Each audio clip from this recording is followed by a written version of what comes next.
Süpür hadi, oraları süpür, tamam. Aşağı iyice eğil, süpür. Altlarını süpür hadi. Süpür oğlum. Bu tarafa da getir, bu tarafa da böyle. Öyle de gel oğlum. Bu tarafa da gel. Hayır ben her tarafını süpür oğlum hadi. Evet.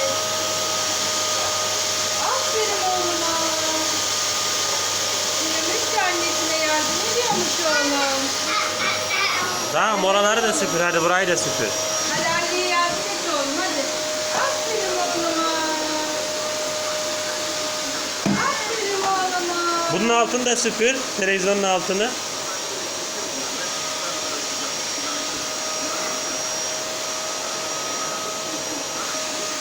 Televizyonun altını da süpür. Televizyonun altını da süpür. Hüseyin, ne yapıyorsun oğlum?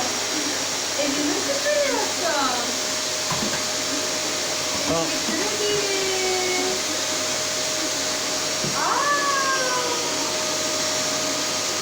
Sen ne kadar akıllısın öyle. Eğil eğil, bak aşağı bir, iyice bir. Maşallah oğluma.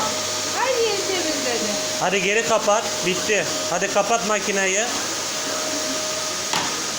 Daha bitmedi babası, evi süpürüyor. Bitmedi mi daha? Hayır, devam et. Nere kaldı?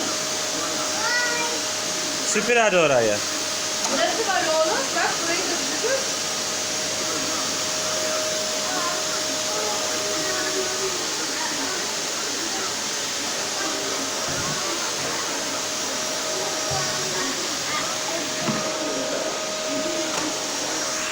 Oğlum hadi şurayı süpür, şurayı. Heh, oranın altını süpür. Koltuğun Altını, altına, koltuğun. altını süpür. Eğil hadi, eğil bak, eğil. Eğil, eğil, eğil.